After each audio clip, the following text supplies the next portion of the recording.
Shalom saudaraku yang kekasih, kita bersyukur bahwa kasih Tuhan begitu baik buat saya dan saudara. Sehingga kita boleh ada hari ini semua karena kebaikan Tuhan. Untuk itu kalau kita mau hidup buat Tuhan. Kalau ada kesempatan, mari kita berikan hidup kita untuk Tuhan. Apapun yang dunia lihat, apapun yang dunia katakan, kalau kita mau bersama Tuhan, Tuhan hanya melihat hati kita, melihat bahwa hidup kita hanya untuk memuliakan nama Tuhan.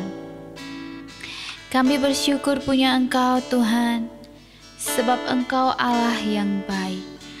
Kalau ku hidup bagimu, hatiku tetap memandangmu. Dunia tak bisa menjauhkanku dari kasih-Mu.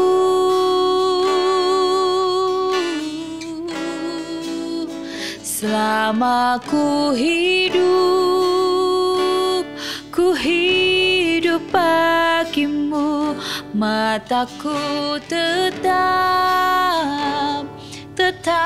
memandangmu. Dunia tak bisa menjauhkanku dari kasih-Mu.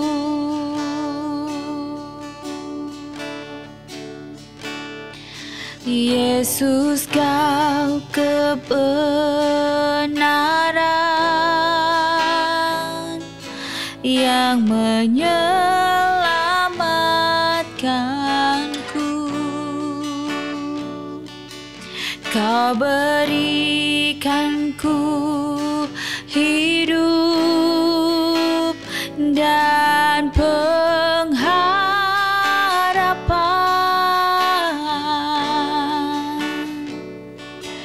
ku ikut kehendak-Mu,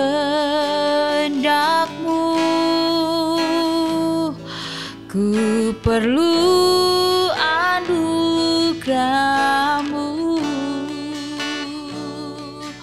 Ku nyatakan janjiku kepadamu.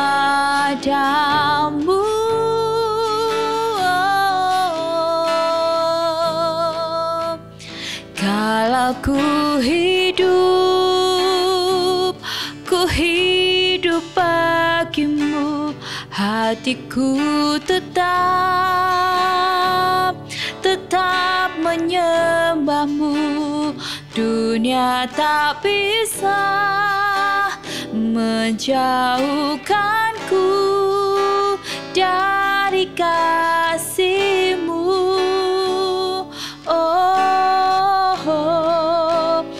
Kalau ku hidup bagimu, mataku tetap memandangmu. Dunia tak bisa menjauhkanku dari kasih-Mu. Kalau ku hidup Tuhan, kalau ku hidup bagimu, hatiku tetap menyembah-Mu. Dunia tak bisa menjauhkanku dari kasih-Mu.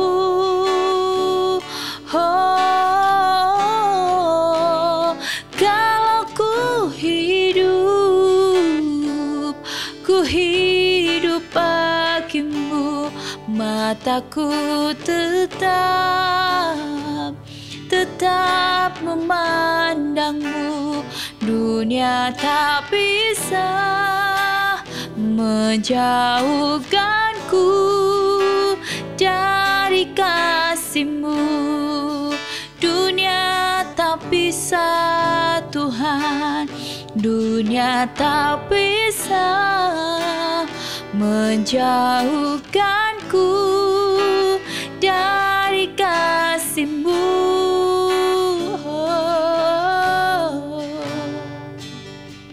Dunia tak bisa menjauhkanku dari kasih-Mu.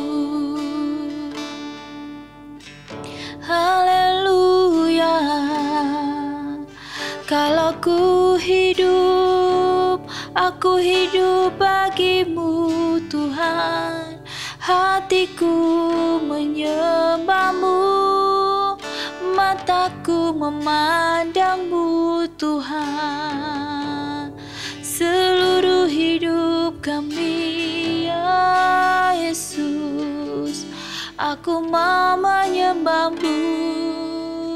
Seumur hidupku aku mau meninggikan nama-Mu Tuhan. Haleluya. Hatiku menyembah-Mu selamanya, selamanya Tuhan. Kalau kami mau hidup Tuhan, kami mau hidup bagi Engkau. Dunia tak bisa menjauhkan kami dari kasih-Mu. Ketika hati kami Tuhan datang memberi yang terbaik untuk Engkau, maka hati kami tetap menyembah Engkau. Jadikan kami Tuhan pribadi yang Engkau pakai hanya untuk memuliakan nama-Mu. Kami mau hidup seturut dengan rencana-Mu dan janji-Mu ya dan amin. Kami percaya sungguh bahwa Engkau sungguh baik dalam segala hal. Hari ini kami mau terima sabda-Mu, kami mau terima sukacita dari mendengarkan firman. Sebab firman-Mu itu membawa kami dalam kesejukan, membawa kami dalam ketenangan, kedamaian, sejahtera.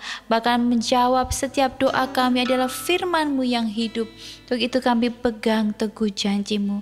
Kami berserah dan kami percaya Tuhan punya rencana atas hidup kami. Dan kami bersyukur dan berterima kasih dalam nama Tuhan Yesus. Haleluya. Amin. Puji nama Tuhan. Shalom saudaraku yang kekasih. Kita bersyukur bahwa ketika kita masih diberikan kesempatan untuk ada sampai hari ini, semua karena Tuhan mengasihi saya dan saudara. Dalam hidup ini ketika masih diberikan kesempatan, jangan pernah berhenti berharap. Berharap kepada siapa saudara? Kepada Tuhan Yesus, satu-satunya yang dapat diandalkan. Untuk itu sebagai anak jangan kita berharap kepada orang tua. Begitupun orang tua jangan berharap kepada anak kita. Bahkan mungkin saudara menjadi karyawan, jangan berharap pada bos saudara. Atau mungkin saudara dalam menjalankan bisnis, jangan berharap kepada customer atau kepada kolega atau kepada investor ya. Tetapi marilah kita mau berharap kepada Tuhan. Sebab berharap kepada Tuhan ya, kita tidak akan pernah kecewa. Tuhan tidak akan pernah mengecewakan saya dan saudara. Mari kita mau baca bersama-sama dalam 1 Petrus 3 ayat 9 yang berbunyi demikian. Dan janganlah membalas kejahatan dengan kejahatan atau caci maki dengan caci maki, tetapi sebaliknya hendaklah kamu memberkati, karena untuk itulah kamu dipanggil, yaitu untuk memperoleh berkat. Sebab di ayat 10 berkata, siapa yang mau mencintai hidup dan mau melihat hari-hari baik, ia harus menjaga lidahnya terhadap yang jahat dan bibirnya terhadap ucapan-ucapan yang menipu. Amin. Puji nama Tuhan. Firman Tuhan hari ini menguatkan saya dan saudara bahwa hidup ini kita tidak memboleh, Tuhan tidak ingin ya, jangan membalas kejahatan dengan kejahatan. Seberapa banyak dari saya dan saudara berpikir bahwa kalau kamu baik sama saya akan lebih baik dari itu. Tetapi kalau kamu jahat sama saya, aku akan lebih jahat dari itu. Saudara pernah mendengarkan seperti itu, saudara? Ya, saya sering melihat status orang ya, ketika dia sedang mungkin lagi crash dengan temennya dan membuat status bahwa ya kalau kamu jahat aku bisa lebih jahat gitu ya. Saya hanya membaca gitu ya, saya pernah komen juga ya, saya mengasih kekuatan dan saya berkata bahwa percuma ya kalau kita membalas dengan kejahatan, itu semua orang pasti bisa melakukannya, tetapi bagaimana ketika saya dan saudara membalas kejahatan dengan kebaikan. Dengan bacaan saya baca tentang yang namanya Daud. Daud di mana dia dalam posisi yang sebenarnya tidak punya salah apa-apa, tetapi dia terus dikejar-kejar oleh Saul. Ya, kejar-kejar oleh Saul, padahal sebenarnya kalau Daud pun bisa bertindak untuk menyerang Saul, dia pun bisa gitu saudara, tetapi dia memilih untuk melarikan diri. Dia lebih baik untuk menghindar ya. Dia menghindar daripada Saul ya, karena dia tidak mau ya, dan dia menganggap bahwa Saul itu adalah raja yang diurapi oleh Tuhan juga ya. Nah, saudara, ketika usaha Saul untuk membunuh Daud, mungkin dalam hati atau pernah ya Daud mengatakan bahwa sedetik pun atau sehelai pun dia tidak menyakiti atau tidak ingin melukai Saul ya, tetapi Saul terus berusaha ya untuk yang menjatuhkan dia, untuk ingin membunuh dia. Karena apa? Karena diliputi oleh rasa iri, oleh rasa ketidakadilan ya menurut Saul ya. Merasa bahwa saya ini paling hebat, terusik ya, tidak ingin ada orang yang lebih unggul ya. Nah, saudara, seberapa banyak saya dan saudara juga seperti Saul ya, yang hari-hari ini merasa bahwa saya lebih kuat, saya lebih unggul dan tidak mau terusik. Kalau ada yang masuk ya, yang dipakai Tuhan, yang diberkati, kita ingin mengusik mereka, kita ingin menjatuhkan mereka, kita ingin memfitnah mereka ya. Tetapi Tuhan mengajarkan kita harus punya hati seperti Daud, di mana Daud mengasihi walaupun mendapatkan balasan yang tidak sesuai ya. Ketika Daud sudah melakukan kebaikan, banyak hal, sudah berperang, menjatuhkan banyak musuh ya, tetapi tetap tidak dipandang baik oleh Saul. Tuhan izinkan orang-orang yang seperti Saul dalam hidup saya dan saudara itu terjadi, supaya kita hidupnya tetap rendah hati saudara, kita tetap memandang kepada Tuhan. Karena hidup ini bukan saja kita menerima hal-hal yang baik, tetapi hal-hal yang membuat kita sakit, yang membuat kita merasa kecewa, merasa ketidakadilan. Tetapi di situ Tuhan mau memberikan saya dan saudara kekuatan. Kekuatan untuk apa? Untuk mengampuni, untuk memaafkan, untuk menerima dan mengingat segala kebaikan-kebaikan. Untuk itu saya belajar juga seperti Daud, ketika memiliki hati yang luas ya. Susah ya saudara, sudah dimaafkan ya, sudah berbuat baik, tapi tetap saja mendapatkan respon yang tidak baik. Itu susah.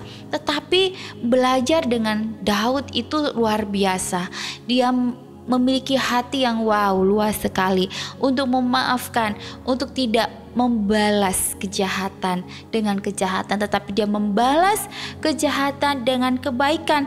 Dia membiarkan Saul mengejarnya, tetapi dia tidak menyentuh tangannya untuk membuat atau membunuh. Untuk itu dalam hidup ini saudara, mari kita mau mengerti rencana Tuhan.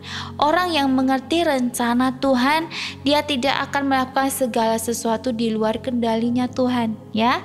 Kalau saya melihat Daud ini, dia melakukan segala sesuatu tuh dalam kendali Tuhan. Jadi ada penguasaan diri yang Tuhan berikan dalam hidupnya, sehingga dia tidak salah dalam melangkah ya saudara. Untuk itu kita belajar bersama-sama untuk harus dalam kendalinya Tuhan. Orang yang mengandalkan Tuhan itu akan diberkati. Orang yang mengandalkan Tuhan itu diberi kekuatan. Kekuatan untuk apa? Untuk mengampuni, bukan saja untuk bisa melewati segala sesuatu, tetapi juga mengampuni, memaafkan, dan tidak membalas kejahatan dengan kejahatan. Ya saudara, kita belajar bersama-sama ketika mungkin dunia memperlakukan saya dan saudara tidak adil, atau membanding-bandingkan, atau ingin menyingkirkan kita karena kita baik. Jangan pernah takut dan jangan pernah goyah, terus saja berbuat baik, terus saja melangkah, melakukan hal-hal yang menyenangkan hati Tuhan, sebab Tuhan yang menilai, Tuhan yang membayar semua apa yang kita lakukan. Jika kita lakukan itu menyenangkan hati Tuhan, jangan ragu, jangan bimbang, kita harus berpegang teguh pada janji Tuhan. Untuk itu, mari lakukan segala sesuatu untuk Tuhan, seperti untuk Tuhan, bukan untuk manusia. Kalau kita melakukan segala sesuatu untuk Tuhan, kita tidak akan pernah merasa kecewa, kecil hati, terkucilkan, tapi kita bersyukur karena kita punya Tuhan Yesus yang mengasihi. Dia Bapa yang memulihkan setiap keadaan luka dalam hidup saya dan saudara. Luka yang mungkin masa lalu yang belum kita maafkan, mungkin kedua orang tua kita, atau anak kita, atau saudara kita, atau ada orang lain atau sahabat kita yang menyakiti kita. Mungkin ada luka-luka. Untuk itu belajar untuk kita melepaskan pengampunan, agar hidup kita juga terbebas dari apa saudara, dari yang namanya sakit penyakit, sakit hati ya saudara. Dan jangan biarkan sakit hati itu menggerogoti tubuh kita, sehingga tubuh kita ya rapuh dan tidak kuat di dalam Tuhan. Mari kita mau berdoa. Kami bersyukur Bapa, firman-Mu mengingatkan kami bahwa hidup ini kami harus lebih memiliki hati, yaitu hati yang mengasihi akan Engkau.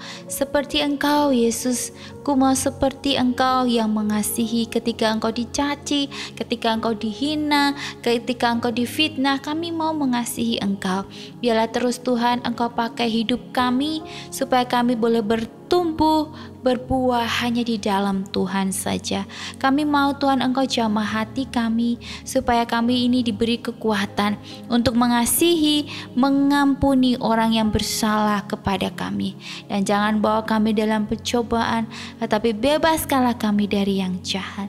Karena Engkau yang punya kerajaan dan kuasa dan kemuliaan sampai selama-lamanya. Dalam nama Tuhan Yesus, haleluya, amin. Puji nama Tuhan. Shalom.